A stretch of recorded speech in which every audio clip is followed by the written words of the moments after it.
All right, welcome. Good afternoon, good evening, good morning, wherever you're at in the world. Appreciate having you here. We're going to talk a little bit about the Tzeentch Demons of Tzeentch roster in just a second. Apologies about my voice, guys. I managed to pick up a tiny little bug of some kind. I'm not really sure. Some very minor cold. It's crazy. I haven't been sick in like 4 years, 3 years, 4 years probably. Like really legitimately sick, and then got like a pretty bad cold a couple months ago, and then now something else. It's very minor, so I'm fine, but my voice is a little scratchy, just so that you all know. But let's go to it without further ado. Another demon roster that is objectively very small. I mean, just you can say that measurably by the number of units. It's smaller than a lot of rosters that we've seen in the past, even of factions on release. Big part of that is because demons are sort of, in a way, four different sub-factions of the same overall larger faction, but in a way also not, because they're choosing to present them differently. So we're going to talk a little bit about that dilemma as we go through here today. It's a similar dilemma that we faced when talking about Khorne when his roster was revealed back over the summer. I had sort of similar issues, and, the justification, it being what it is, I just don't think... I mean, yeah, we'll go through that. But let's get to the actual roster itself here, if I can find. There we go. And welcome. Yes. Yeah, you have a lot of unit variants, it's true. And I will say, from a demon's perspective, Tzeentch's roster is actually, in a way, slightly bigger than Khorne's. I mean, I guess technically the number of discrete units is probably about the same, but I think you have actually more demon types, because you have horrors, flamers, screamers, whereas, and, the greater demons, whereas Khorne really just has bloodletters and, like, flesh hounds, Everyone has furies, everyone has Bond and whatnot, but anyway. Yeah, like the squigs with arms, basically. They are pretty adorable. They got some cheeks too, which is hilarious. I don't know. I I think they're the Khorne having a greater variety of mortal followers was good, I think, and the fact that they were presented with a unique skin, a unique model. I mean, some people were crying reskin, but when we got literal reskin for the Knights of Tzeentch here, which we'll talk more about that as we get to it. Again, they may be working on updating these models. I want to get in and wait until we see them actually in the game before I judge too hard there. But let's talk about the units themselves. Kairos Fateweaver, obviously going to be very, very powerful caster. I was under the misconception that Tzeentch was just the overall Chaos God of Magic, but as it turns out, we'll see, it's actually very limited in the lores of Magic that Demons of Tzeentch can take. Kairos breaks that trend, though.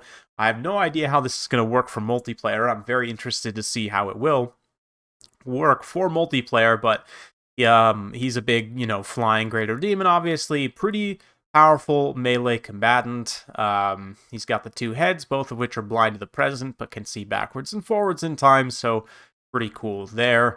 Yeah, all Tzeentch units come with barrier. We've heard a little bit about this. We still haven't seen any specifics and haven't even seen it in action, really, in terms of the UI. We have seen a little bit of the animation effects in the battle video that Creative Assembly published earlier with Tzeentch versus Cathay.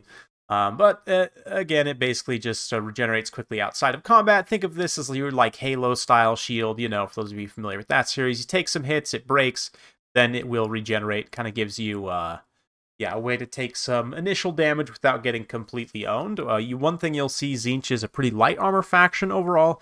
They really lack heavy units in general, so being able to sustain damage might be a big problem for them. They don't appear to have any healing either, so this barrier will be pretty important. We'll tie in with some campaign mechanics as well.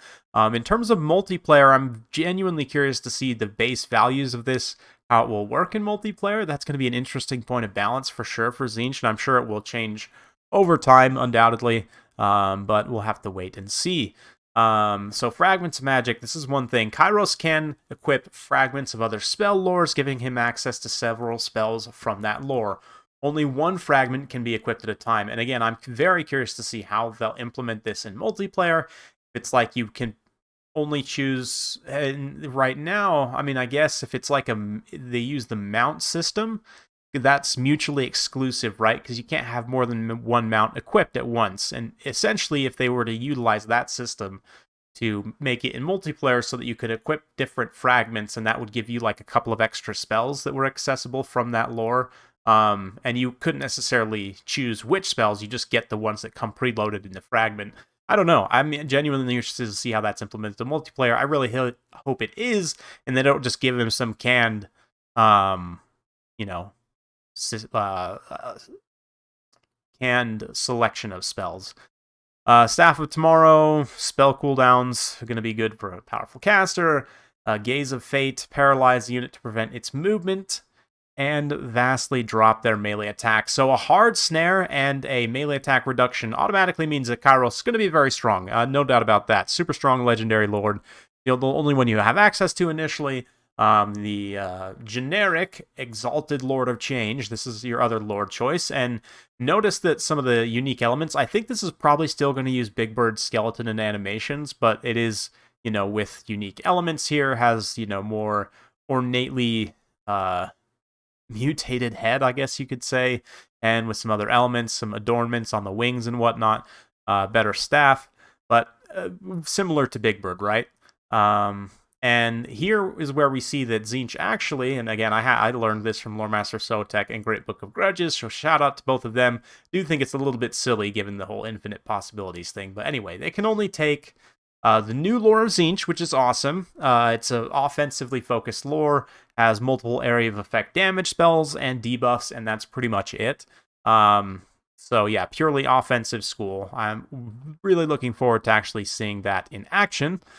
And then you can also take Lore of Metal, which is associated with Tzeentch due to lore reasons. So, again, somewhat limited. They'll also get access to Lore of Fire, but we'll look at that in just a second. Herald of Zinc. Okay, so yeah, obviously, Lord of Change is a greater demon. He's going to be a big terror-causing monster. The Herald of Zinc is a small boy. He is the highest ascendant horror, pink horror, which is just amazing.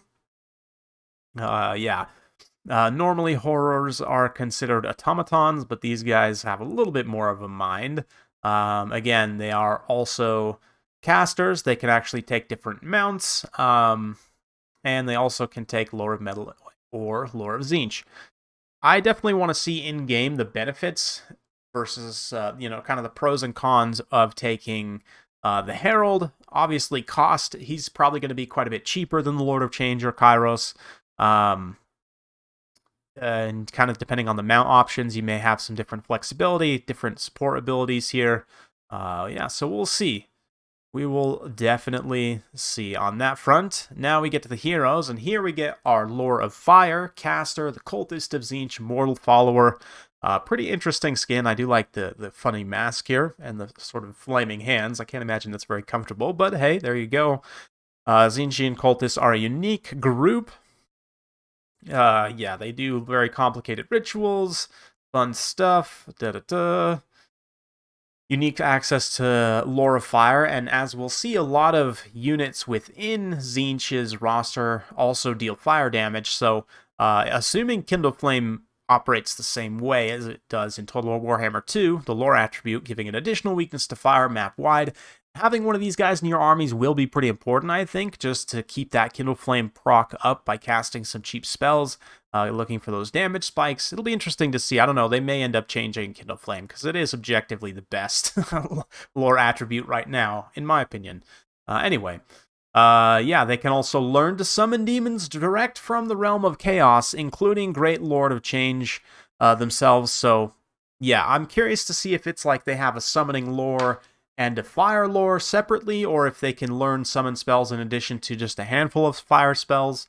But definitely sounds very, very strong. I mean, they say spell lore here, Lore of Fire, so I'm not sure exactly how the summoning mechanic will work, how much of that you'll have access to in multiplayer. Probably the higher-end summons will be limited to campaign only, but I'd imagine that in multiplayer you might get some lower-tier, like horror summons or something. You've also got your hero-level horror, because yes, of course, you need horrors on every level.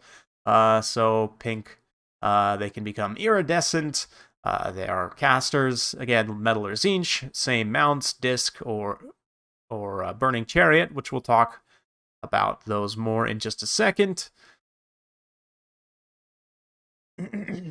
Low armor, magic, fire damage. Guy's gonna get destroyed by dwarfs. I'd imagine the Dawi could be a tough matchup for Tzeentch, especially given that, yeah, the dwarfs can shoot back. But remember that magic resistance is getting changed to spell resistance, which will again still be pretty applicable to Tzeentch, as they're gonna do a lot of spell damage. But their magic, melee, and missile basic attacks won't be subjected to that spell resistance, right? That is one fundamental change that is going forward in Game 3. So keep that in mind, that yes, dwarfs will still have an advantage in that regard, to a degree, but not as much as you would think. Not as much as they would currently, if it were the current system, right? Anyway, blue horrors are the most basic of horrors. They're like evil-tempered children. Yes, they're very basic here, and this is one thing from a multiplayer standpoint that's interesting to talk about with Tzeentch, is the ranged restrictions. Most tournament rule sets have some kind of restriction on the number of ranged units you can take, and horrors, because Tzeentch has so many ranged type units, it will be tricky for them to really field armies and still stay within those restrictions. Same thing with flyers too, we'll talk more about that in just a minute, but the horrors, it does appear that they're going to be classed more as a precursor weapon, based on what I've seen here. They do have a ranged attack, but they are classed as melee troops. They're capable of vomiting up magical fire, gives them an impressive first punch. So again, this impressive first punch sort of says to me it will be a precursor weapon. That's not explicitly defined, but that does that would make sense, and would also help with the classification of them being melee units. And I think, you know, Creative Assembly explicitly saying they are classed as melee units, we should, as a tournament community, sort of follow on with that and probably say, okay, then these should be in our tournament rule set also be classified as melee units, not counting towards that range cap. Anyway, kind of a long-winded explanation, but anyway. You've also got Forsaken of Tzeentch, so we've seen lots of these guys. I mean, they're Forsaken, that have the barrier mechanic. Yeah, one of the few dedicated melee-only ground units. They do have heavy-ish armor, but they are honestly pretty squishy. They have pretty low HP overall. One of the lowest HP, I think, on Warriors of Chaos for any infantry unit. I'd have to double-check that, but relatively low model count as well. They still have Frenzy, and I believe they have Barrier. Let's just quickly check here. I guess it doesn't say explicitly here, but I would imagine that they do have Barrier because they're on the Tzeentch roster. But yeah, Tzeentch is also very mobile. It's true, they do have, especially with their flyers, they do have a lot of mobile units. Okay, so now we see the pink horrors are explicitly classed as missile infantry. So really you only have these two quote-unquote melee infantry, right? Just the Forsaken and the blue horrors. The pink horrors are going to be more missile units, more explicitly missile units, although they also can fight in melee relatively well. So you could almost consider them a hybrid. Yeah, that's here. Let's see. It doesn't really have a lot on them. Eldritch Energy. So yeah, they're a ranged unit. Greater melee capabilities than their blue cousins. So even though the blues are classed as melee units, these guys are still better than them in melee. Then you've got the Exalted Horrors, which is even one step up. They are, again, a ranged unit. Concentrated Warp Fire will outdamage even the Celestial Dragon crossbows. So they're going to be extremely high DPS. I'd imagine all of Tzeentch's ranged units will deal a lot of damage. We'll see with some of their others that they are going to be limited in ammunition. But, yeah, okay. So now we get to some good stuff. Chaos Knights of Tzeentch. Creative Assembly hasn't actually explicitly showed... I mean, they showed the Doom Knights of Tzeentch. These are the guys riding the discs. We haven't seen any Chaos Knights on steeds, given the hubbub about ponies and the Doom Knights that we have seen essentially being reskins. I think the guy, you know, the Chosen that we saw on foot, based on what I understand, that was actually, that marketing image was a mistake. That it was just one of the knight models that was dismounted explicitly for that image. Honestly, probably shouldn't have been, because it kind of created some wrong expectations, you could say. But we have Knights of Tzeentch, which is great. It's another heavy unit. And here it does say explicitly they have Yeah, does it? Let's see. Da-da-da. Da-da-da. Yeah, the addition of Tzeentch Barrier to the power of Chaos Knights makes them absolute tanks. Lack the charge impact of standard cavalry, but are far more effective in pitched battles. So they're the sword and shield variant of Chaos Knights, right? With Barrier and probably a even more defensively focused stat line, these guys are going to be some of the tankiest cavalry in the game. This is a unit, even though aesthetically, I'm hoping that they get it right and give them some updated, unique models. In terms of gameplay, this is a unit that I'm legitimately very excited to use. Sounds like they're going to put Grail Guardians to shame, potentially, in terms of the best tank cavalry in the game, which is awesome. Then you have the Flying Doom Knights. They trade, tank for damage and flying. They're going to do a lot more damage. They are legitimately flying shock cavalry. Strongest melee-focused unit in Tzeentch's arsenal. The discs themselves look amazing. I do hope the Warriors models, or the Knight models, I guess, that are riding them, get some updates, like I said, but definitely going to be very fun in terms of a gameplay perspective.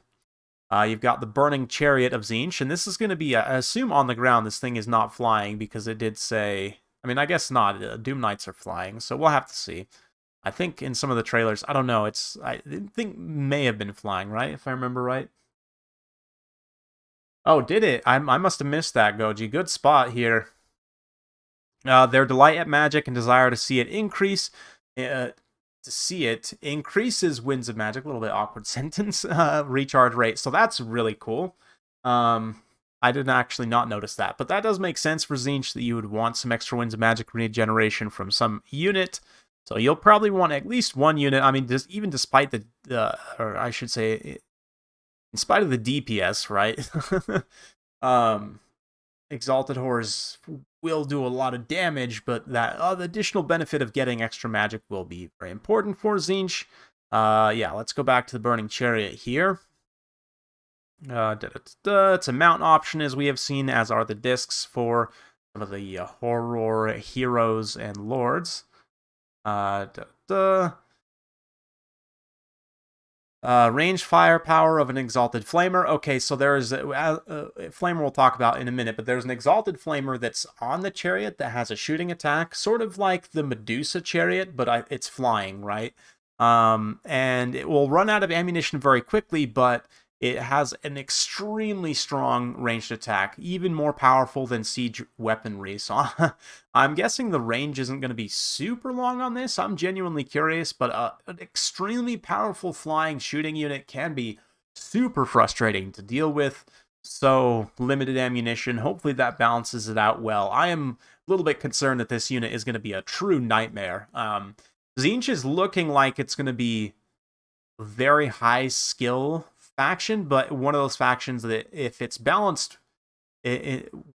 well, or even a little bit OP, it could be ridiculously painful to deal with, and especially in the hands of a very strong player, like a lot of hit and run, a lot of sort of kiting and shooting, potentially fast attacks with somewhat squishy units. It'll be interesting to play, definitely. Now we get to the monsters. So you've got Furies. We've seen Furies before. These Furies, rather than being the hard-hitting Furies of Khorne, they're more defensive. They've got the barrier, so they can kind of hit and run and tank out damage a little bit more, maybe tie units down for longer. The Screamers, got this little video here from Creative Assembly, and throw that up as we're going through. The Screamers are these manta ray things, and they are going to be another flying fast attack unit. Yeah, lightweight and unarmored. Tzeentch's equivalent of light cavalry. Must be quickly moved in and out of combat to exploit the barrier, so you're going to want to cycle charge pretty aggressively with any of these fast Tzeentch units, and that's what I mean by hit and run. Almost reminds me of, like, Wood Elves in a way, right? Like, a lot of shooting and a lot of hit and run, somewhat squishy, and relying on some sort of technical things and good micro, right? Some different mechanics. Anyway. Yeah, giant flying blue shark that lets out a hearty scream. Wonderful. Spawn of Tzeentch, they're spawn with barriers, so that's great. From a gameplay perspective. Lord of Change as a unit. Now, this is one that's super interesting. They do say here, a fully fledged spellcaster, devastating single entity monster, and flyer all in one. So, fully fledged spellcaster. Now, does that mean they'll have just access to a full lore of magic? Because I'm assuming, unless they implement a way for you to actually be able to choose spells on a unit, and because right now that's limited to only heroes and lords, right? But I guess there's no reason they couldn't expand it to include an actual unit. Yeah, we'll talk about that in just a second, Magnum. A lot of people are pretty frustrated about that not being implemented, and I have some thoughts, but we'll talk about that a little bit at the end.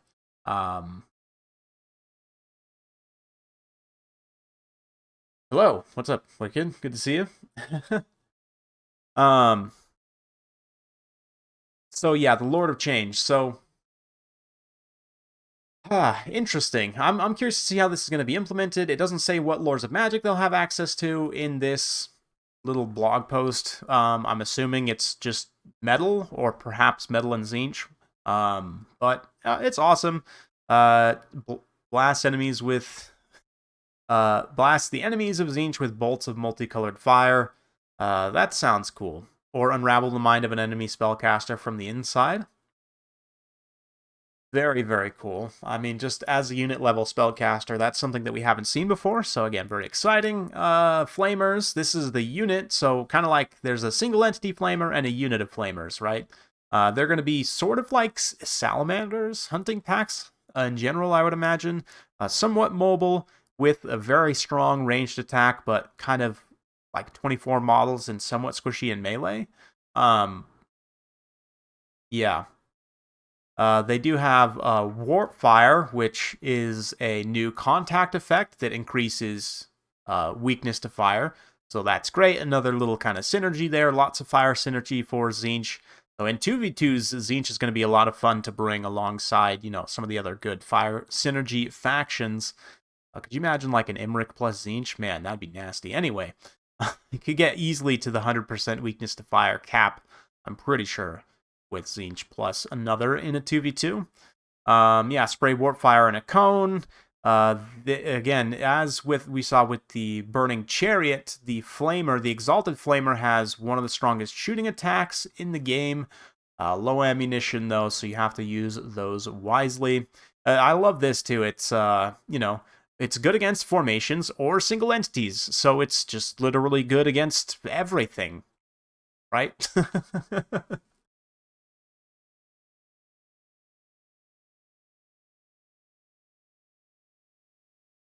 Flamers move like banshees. Yeah, they did release a video, I think, about the Flamers, right? Just today, I want to say. But it's pretty cool. The Flamers definitely look like they're going to be quite strong.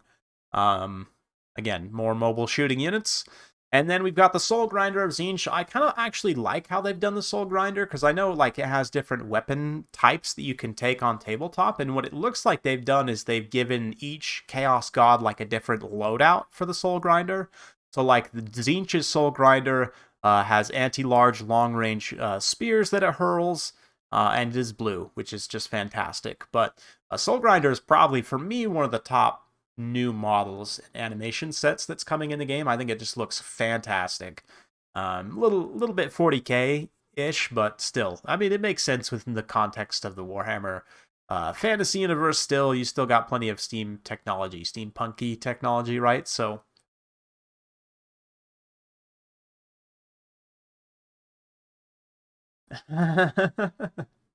Lord of Change. Yeah, the Exalted Flamer is going to hit like a truck. So let's talk a little bit about the horror splitting issue. So a few things. Number one, at least the number one consideration for me as a multiplayer content creator is the balance on that would be a nightmare. Aside from having a really short summon timer, it would definitely be interesting, but it would be exceptionally frustrating to deal with as well. And just in general is going to be a pretty big pain to try and figure out, the extra cost associated with those units that might make them too expensive to really field viably, especially if they're your only options at the lower tiers, right? So we also don't have Brimstones, which is the sort of the, if I'm correct in my very limited knowledge of lore and tabletop, is sort of the most base version of the horrors, right? Like we don't even have Brimstones currently in the game, so maybe in a future DLC for Tzeentch, if Brimstones were to get added, they could perhaps add in the splitting mechanic. If they could, take the time needed to figure out a way to implement it where it's not super broken and powerful, just because it could be ridiculously strong. And conversely, too, if it was too weak and costed a lot to, as like a, because all abilities and things add cost to the unit. You can see this pretty easily. You compare Warriors of Chaos Marauders to Norskin Marauders. You'll see the slight increase in cost due to the fact they get the Enrage ability, right? So Creative Assembly likes to kind of balance around that. And if you were to then add the ability to the Horrors, you'd have to increase their cost, to compensate for that. And like I said, that could make them too expensive to field viably if the ability's too weak, which I think is less likely than it being super overpowered. But so that's kind of the main consideration, I think, in my mind, of why they wouldn't do it.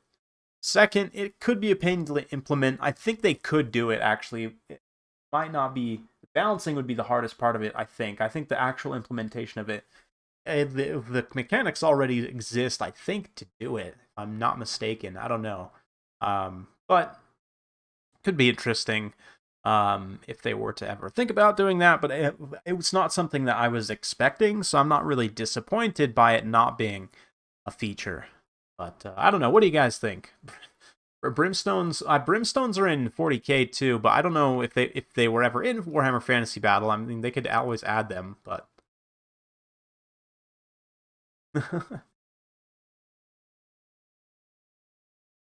yeah, horrors will probably be like fast infantry speed, my guess, like probably above 40, would be my guess.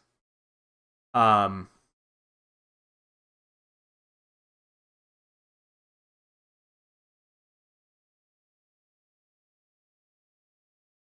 yeah.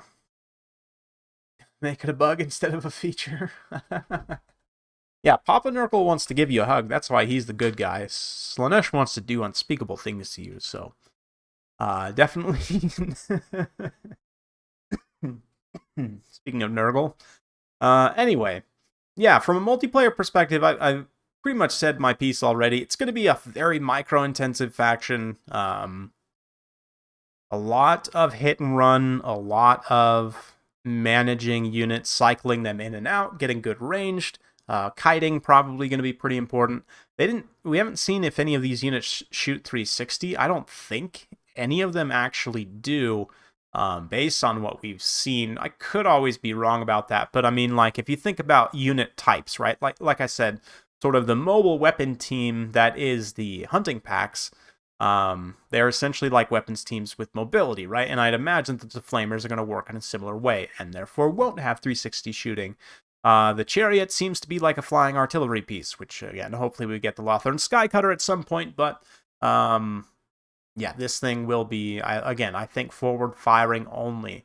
So that will mean that kiting with Tzeentch is going to actually be really hard in comparison to something that has, like, purely 360 shooting, but what it also means is that you can fully tech into that 12 ranged units without having as many issues, because, like, right now, for example, the Wood Elves, because so many of your units have 360 shooting in a tournament, that actually somewhat limits you in the number of ranged units that you can take. Like, you can't take, 2 Hawk Riders, 2 Way Watchers, and 4 Deepwood Scouts. Like, that's too many, right?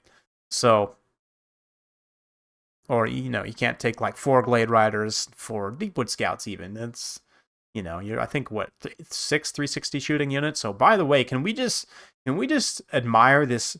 This Exalted Flamer's been hitting the rack, man. He has been doing like 5,000 sit-ups a day, probably some obliques. I mean, he's got like an 18-pack right here. Like, bro, the core muscles on these Flamers, man. I'm a little jelly right now. I'm not gonna lie. That is a beautiful set of abs right there.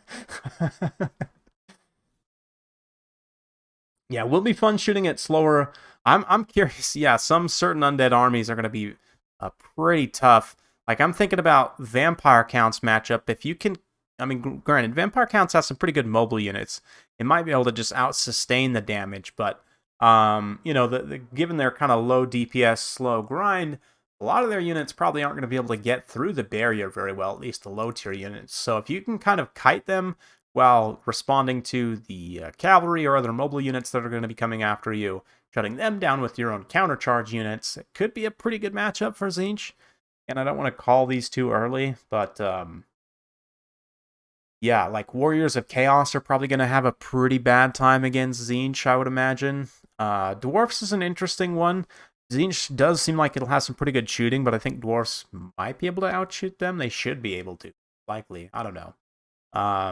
But it all remains to be seen. I mean, certainly I'm super excited to play, even though the roster is somewhat limited. Weirdly enough, and this is probably just my own bias towards Tzeentch and the fact that his army has a lot of like weird, interesting stuff going on rather than just being melee smash in the face, which is not. I mean, it's fun. Don't get me wrong. Melee smash in the face. I'm definitely excited to play Khorne too, to a degree, but there's a lot of sort of, again, weird, kind of strange, interesting stuff going on with this. So I'm probably more excited to play Tzeentch multiplayer than I am Khorne. The rosters being somewhat limited, I think is okay for the time being. I'm definitely looking forward to them being expanded in the future. But yeah, it will be interesting to see in the initial phase of multiplayer if any of the old world factions are going to be available. This is something they haven't really talked about, and something I haven't also really talked about. One thing for Mortal Empires is there were some mods that would enable, it wasn't really meant to, but you could actually enable some of the old world factions for multiplayer. I'm hoping that they just enable them for multiplayer from the start so that we can sort of start that process of balancing those units without having to wait all the way until the expanded map integration. I would understand if that would be not the case.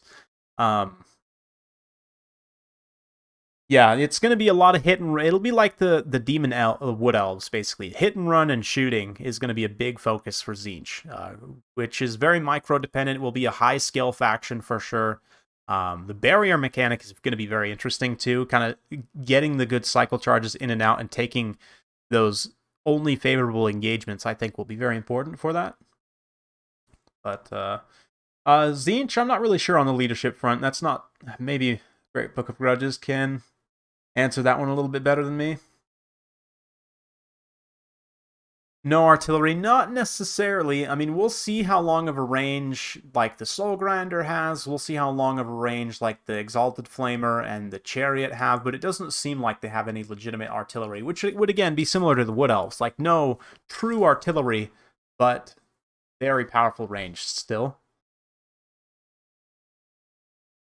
Yes, Lucas, yes, that's correct. I mean, they even said so as much in one of their previous posts. So they said they plan on supporting this game for a very long time, which means lots and lots and lots of DLC. So, what do you think will be the strongest flying faction in the game?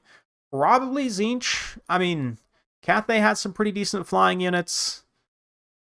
Nurgle is going to have some decent flying units too.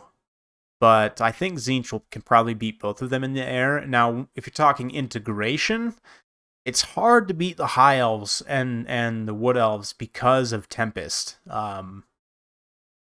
Unless that gets changed to be something where it like forces a flying unit to land rather than just dealing a ton of damage to them, which I think would actually be better. It's tough to beat them in the air because of that fact. I guess to a degree, same thing with the Vampire Counts with their Storm of Night. So, yeah, I would say those three will perhaps still be above Tzeentch once the integration happens, but we'll see. Bretonnia, well, Great Book of Grudges, unfortunately, Bretonian flying units actually suck right now, so... yeah.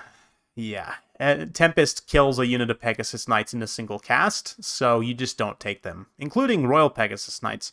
And Hippogriff Knights are also super squishy for the cost and don't really pay out, at least in multiplayer. Don't get me wrong, they can be great in campaign. But they never fixed the charge animation for flying multi-model units from Game 1 to Game 2. They broke it in Game 2, and it never got fixed. Granted, you could argue it was kind of broken in the other direction a little bit in Game 1, but the flying units charge animations still to this day don't seem to connect for whatever reason.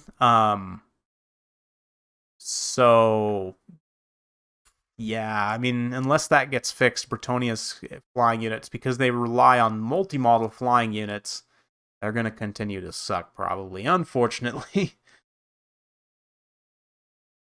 Yeah, or just make the charge animations work. Yeah. Hopefully that will get fixed.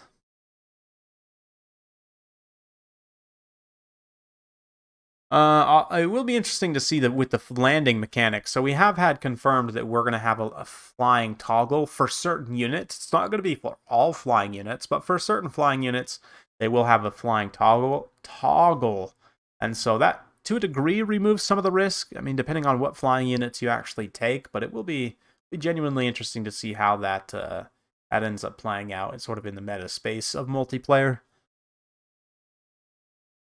Yeah, I agree, Mela. Given, like, we've got the Doom Knights of Tzeentch here that are going to sort of follow a similar trajectory. We've got the Screamers. It's mostly multi-model flying units. Like, single entity flyers don't have this problem for the most part. They all connect very well on their charge animations. If for whatever reason it's the multi-model flying units that just fail. They just fail to make contact and, like, fly out to the side of the unit, then turn around and path inwards, and they just completely lose their charge bonus. So, especially for like Pegasus Knights, which rely heavily on that charge bonus to actually do anything. I mean, they can get some damage in, but a mass buff would also be pretty nice as well. But we'll see. Necro Sphinx flying toggle, yeah.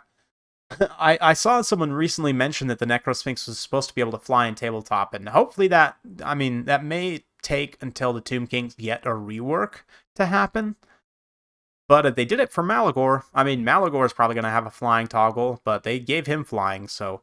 and they gave Big Bird flying. There is a precedent now for giving units which should have flying, giving it to them. Shouldn't Kemmler also be able to fly?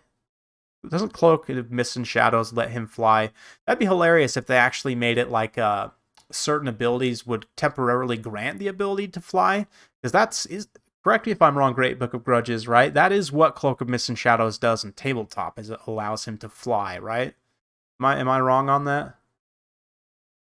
I just, the thought of Kemmler just levitating around Morrowind style cackling is too good for me to not have in the game.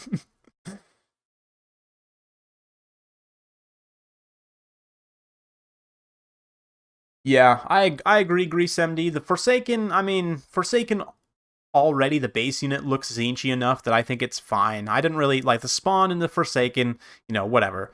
I do think the Knights, though, need some unique models, and Creative Assembly has heard that quite a bit, so I'd imagine that they will work on it. I mean, we managed to get the silly tiaras for the Silver Guard changed to actual helmets, so I mean, it is possible for us to pressure them to make like actual model changes. I just don't know if it's going to be in the game initially, but we'll see. He becomes ethereal. Oh, okay.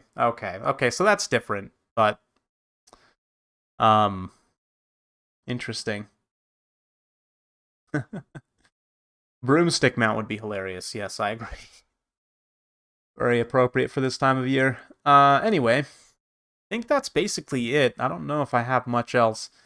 Been droning on now for about 45 minutes, so yeah, that's pretty much it. Tzeentch, yes, it's a small roster. I guess it's less disappointing because it's expected, and,